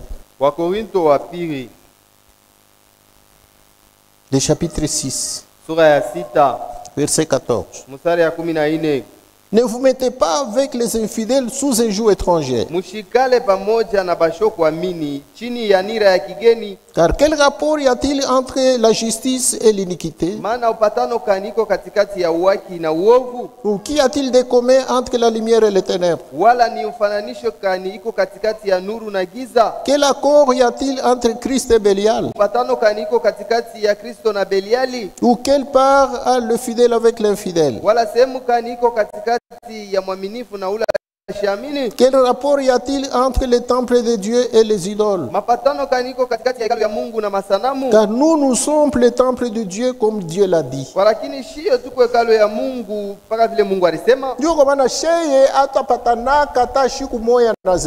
pourquoi nous ne serons jamais en accord avec une dénomination. Nous sommes l'église épouse. Nous sommes la postérité de Jésus-Christ. Dans Genèse 3, dans les versets 15 de Genèse 3, je mettrai une inimitié entre toi et la femme, entre ta postérité et sa postérité. Kanisa ya Kristu, l'église de Christ, ni uzao ya Kristu. C'est la postérité de Christ. Amen. Celle-ci t'écrasera la tête et tu lui blesseras les talons. Matthieu chapitre 16. Dans Matthieu sura ya 16. Roho Mtakatifu anasema hiki. Voici ce que le Saint-Esprit dit. Matthieu 16. Matthieu 16.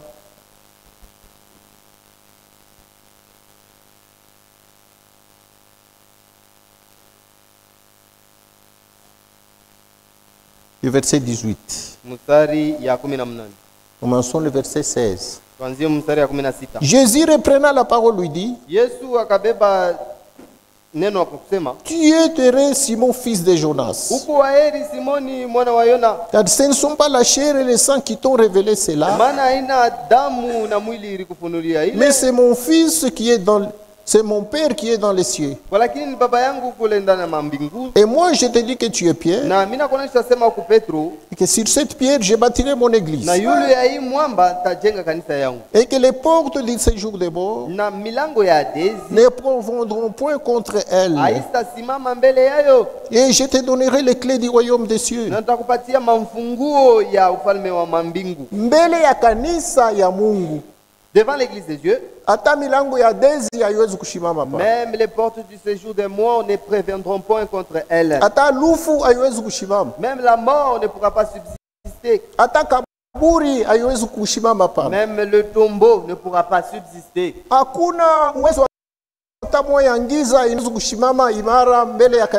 Il n'y a aucune puissance des ténèbres qui peut s'élever contre l'église du Dieu vivant.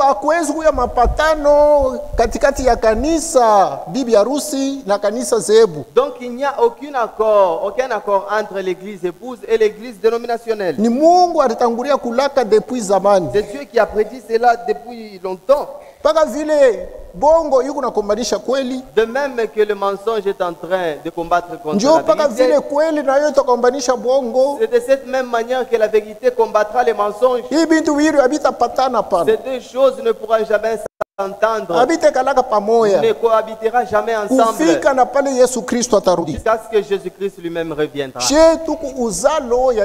Nous sommes la postérité de Christ, la postérité d'Abraham au travers Christ. Ce que Dieu avait promis à notre père Abraham. Les dénominations, c'est la postérité de Satan. Donc Dieu a promis les saluts de l'Église. Parce que l'Église a été choisie et a été prédestinée. Amen. Amen. Et les saluts de l'Église est particulière. Voilà pourquoi Dieu dit ici que notre salut vient de Jésus-Christ. Mais les saluts des autres, nous ne savons d'où cela est venu. Notre salut à nous n'est pas venu d'une église quelconque. Notre salut est venu de Dieu. Amen. Voici ce que le Saint-Esprit dit dans la prédication intitulée Au commencement, il n'en était pas ainsi.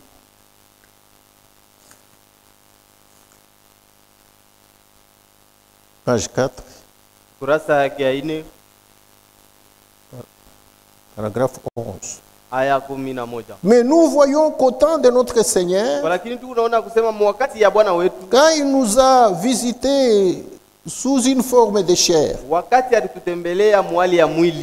il a prouvé que les adorateurs comptaient sur l'Église pour leur salut. Alionyesha kusema bale baabudwaji baranza kutegemea sana kanisa njoo ya wokovu yao. Je ne crois pas que cela a beaucoup changé aujourd'hui. Mishamini ya kusema ile mambo inabadilika leo. Les gens comptent toujours sur l'Église pour leur salut. Bantu beko nategemea sana paka kanisa njoo ya wokovu yao. Et quelquefois ils obtiennent la même chose que ceux de ce temps-là. Une certaine affaire faite de main d'homme. Un certain credo au lieu de recevoir Christ. Les credos, ce n'est pas mal. Les églises ne sont pas mal. Ce sont des institutions de Dieu parfois. Et j'ai un plus grand respect pour chaque église qui a été établie au nom du Seigneur Jésus. Peu importe sa dénomination, pour faire passer les gens du péché à la justice de Dieu. Et en cela, je les respecte beaucoup. Mais les saluts ne se trouvent pas.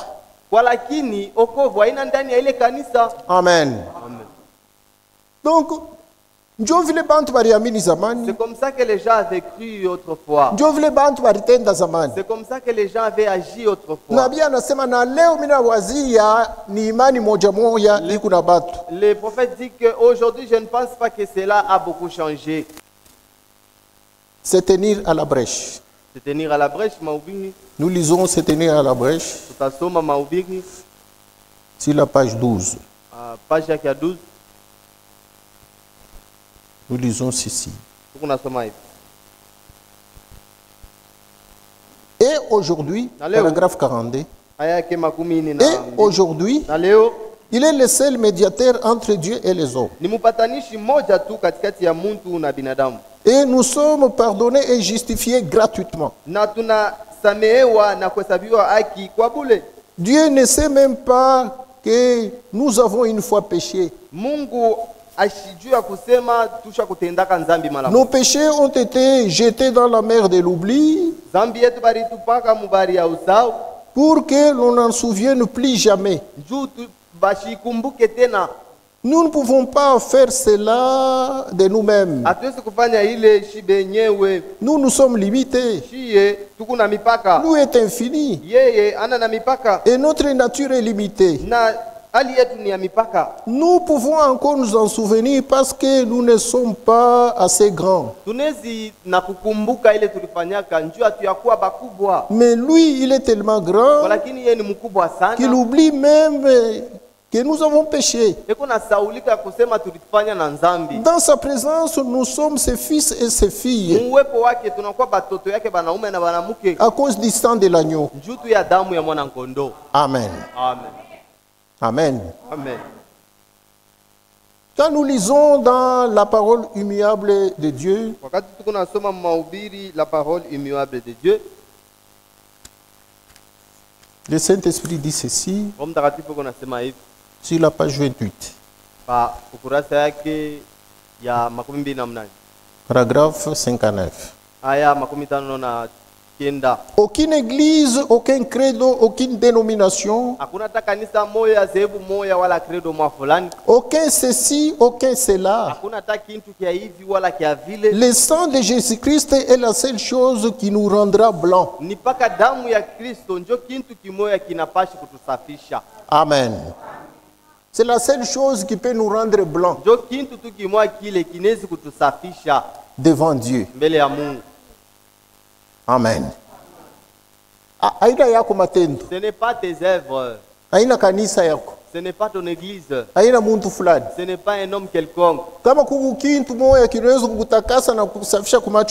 y a une chose qui doit te rendre blanc devant la face de Dieu, c'est uniquement le sang de Jésus-Christ. Amen. Amen. On a posé une question au prophète. Une question. Dans la prédication intitulée Imitation du christianisme.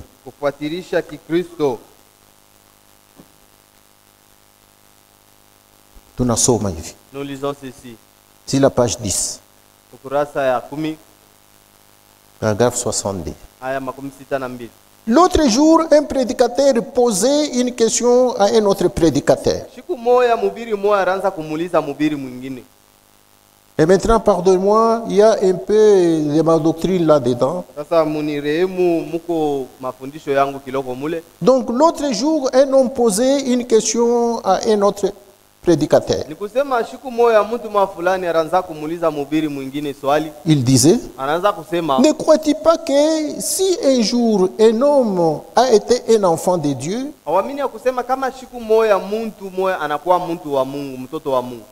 né de l'Esprit de Dieu, lavé dans le sang et racheté entièrement par Dieu,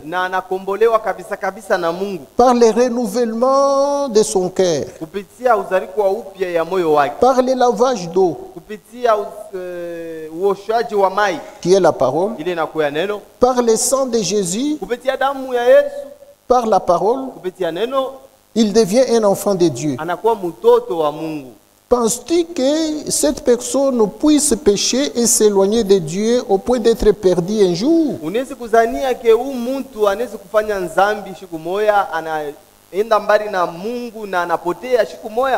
Amen. Huyu muntu anazalika ndani ya Mungu, ndani ya neno la Mungu, hivi tunasoma pa ifuashi. Un homme qui est né comme ça dans la parole de Dieu, qui a été baptisé comme on vient de le lire. Biote bile Mungu anamwomba kufanya anebionja. Tout ce que Dieu a demandé qu'il puisse faire, il a expérimenté cela. Siku moja anafika mkufanya zambi. Et un jour il parvient à commettre un péché. Unawazia sema huyu muntu wa hivi juu ya ile zambi anafanya anakufa anapotea umacho ya Mungu lote. Penses-tu que cet homme-là, à cause de ce péché-là, s'il mourait un jour, il sera perdu éternellement devant la face de Dieu? Dibu. Voici la réponse. Et le prédicateur qui parlait avec lui, comme il était très versé dans la Bible, il dit, je répondrai à ta question quand tu auras répondu à la mienne. Il lui pose aussi la question. Penses-tu qu'un homme puisse être tellement bon qui ne ment pas, qui ne vole pas, ne fasse rien de mal, mais qu'il soit tellement bon que Dieu l'accepte dans les ciels sans passer par le sang de Christ? Puisqu'il est tellement bon, il a rempli tout ce que Dieu lui avait demandé. Penses-tu qu'une telle personne, Dieu peut le recevoir dans le ciel sans qu'il ait passé par le sang de Jésus-Christ? Si tu me réponds à ma question ici, moi aussi je répondrai à ta question. Puis il dit, non, et bien sûr non. Vous ne pourrez pas aller au ciel sans le sang du Seigneur Jésus-Christ. Peu importe combien vous êtes bon, ça ce n'est que la droiture fabriquée. Et nous n'allons pas au ciel sur nos propres mérites, sur une droiture fabriquée. Peu importe combien vous êtes bon, il est totalement impossible d'aller au ciel sur les mérites de votre bonté. C'est la miséricorde de Dieu qui vous a racheté au calvaire. Et vous êtes devenus les cadeaux d'amour pour Dieu que Dieu a offert à Christ. Amen. Leo hii aujourd'hui, Mungu anatufanya tunakuya matabishi. Dieu a fait que nous soyons un cadeau. Anaiweka mu mikono ya Kristo. Et il a placé cela entre les mains de Christ. Kama Kristo anaangalia mu mikono yake, lorsque Christ regarde dans ses mains, anaona muku matabishi ile baba yake anampatia. Il voit, il y a le pourboire que Dieu lui a donné. Ile matabishi ni shei. Ce cadeau là, c'est nous. Amen. C'est que mu mikono ya Yesu Kristo. Donc dans les mains de Jésus, ni Yesu Baba Mungu ndio anatuweka mu mikono ya Yesu. C'est le Père Dieu qui nous a déposé dans les mains de Jésus. Tunakuya matabishi. Nous sommes devenus un bonus ya Yesu Kristo. De Jésus-Christ. Ile baba yake anampatia mu mikono. Dont son père lui a donné dans ses mains. Fuashi mwa nabii anasema, quelque part le prophète dit, unaweza kunichambula mimi. Tu peux m'insulter.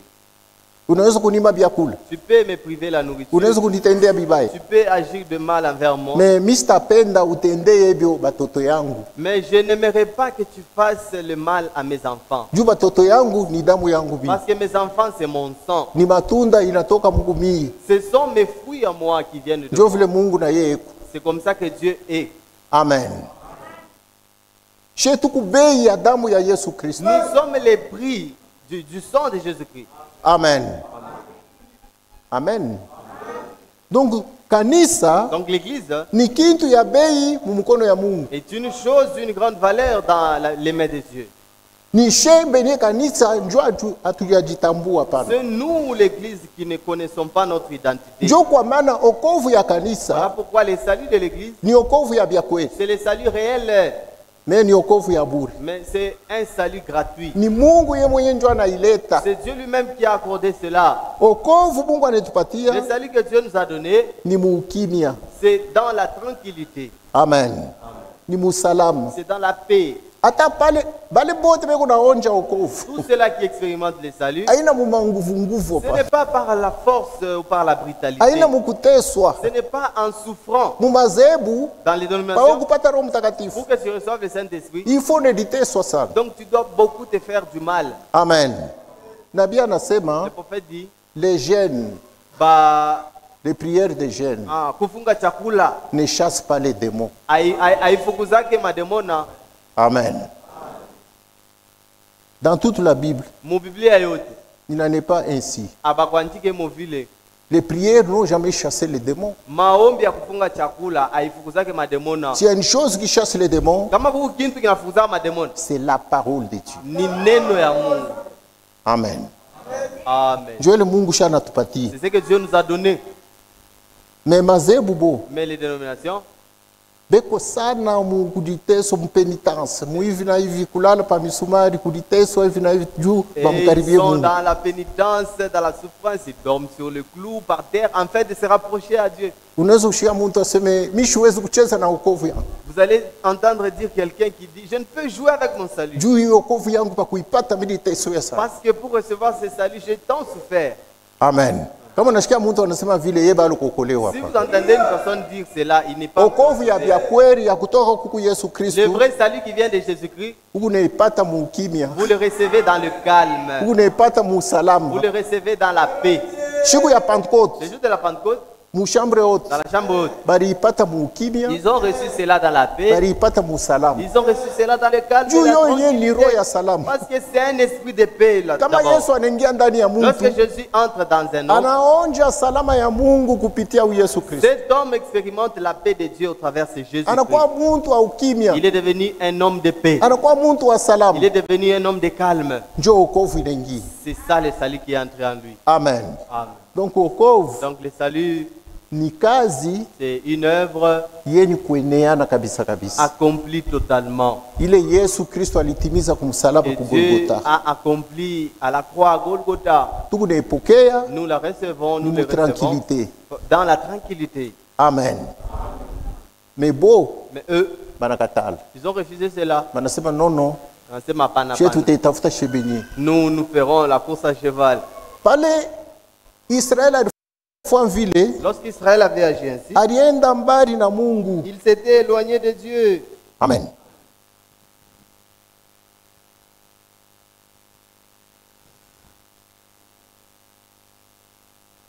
Nous lisons la sémence du serpent.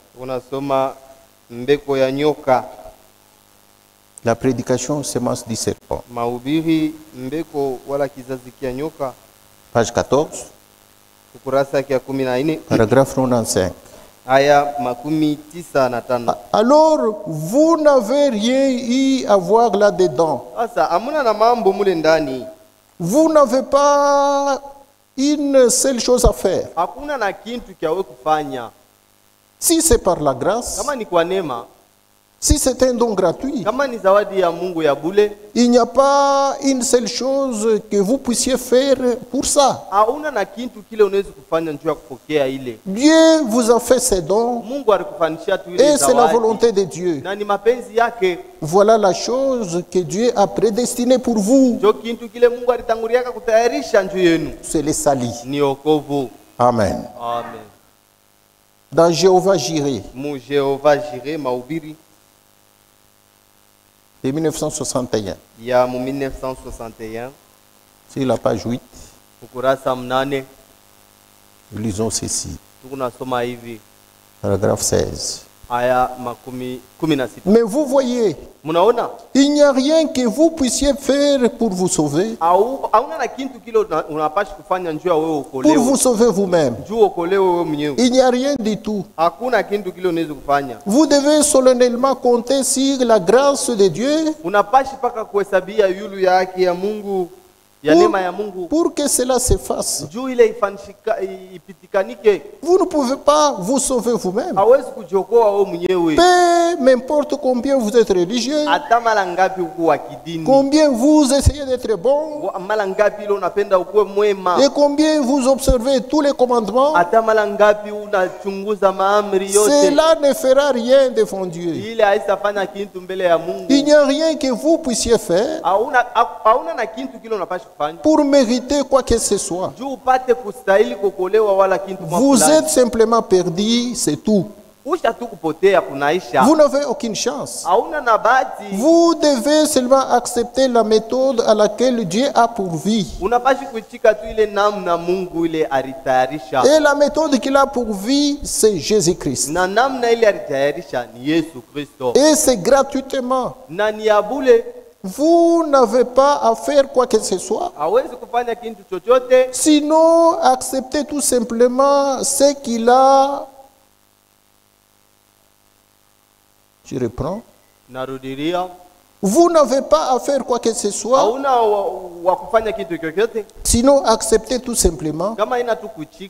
Ce qui vous a été offert. Kile barimipatia. Il n'y a rien que vous puissiez faire vous-même. Hakuna kile unaweza kufanya wewe mwenyewe. Dieu nous a offert Jésus-Christ. Mungu alitupatia Yesu Kristo. C'est tout. Kunaishi. Et tout ce que nous devons faire, Na kile tunapaswa kufanya, c'est accepter le Seigneur Jésus. Ni kumuitika paka ule Kristo baritupatia. Le croire. Kumuitika, kumwamini. Et expérimenter le salut. Na kuonja wokovu.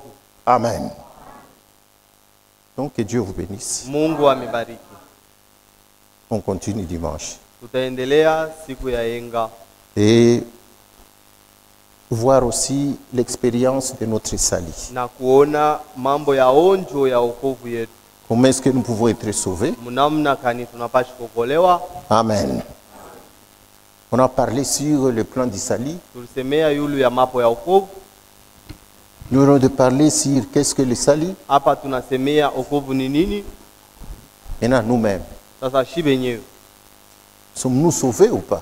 Tusha kukolewa wala hapana? Nous devons le savoir maintenant. Tunapaswa kuyua sasa. Nous devons participer tous à ce salut. Tunapaswa kushiriki shibote kuile wokovu. Amen.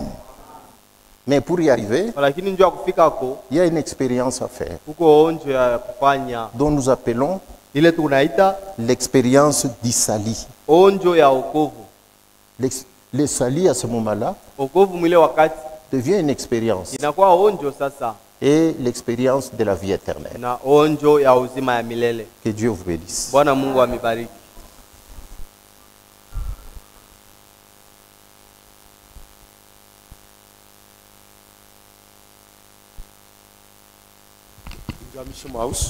Inclinons nos têtes. Jina la pendo kubwa Yesu Mwokozi linalopita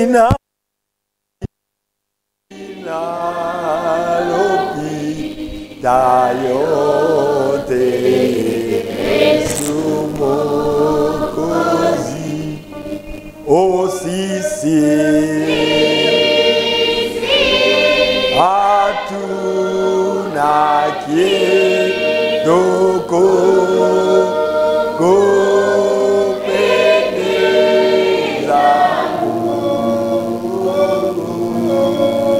o sharti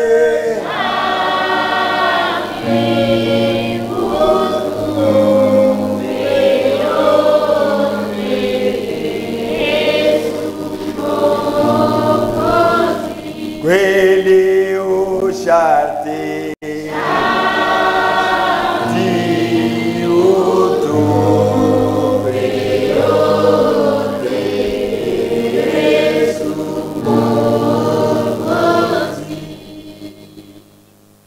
Baba muumbaji wetu, Mungu liye juu mbinguni, tunakupikia asante kwa hiyo wakati ya magharibi.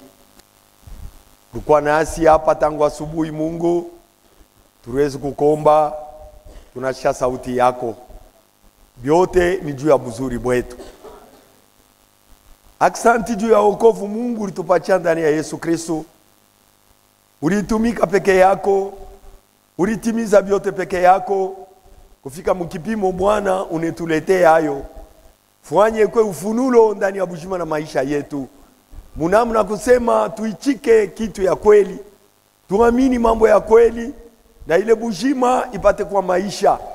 Na wakati bantu wataona watasema kweli ama ni benye kuokolewa.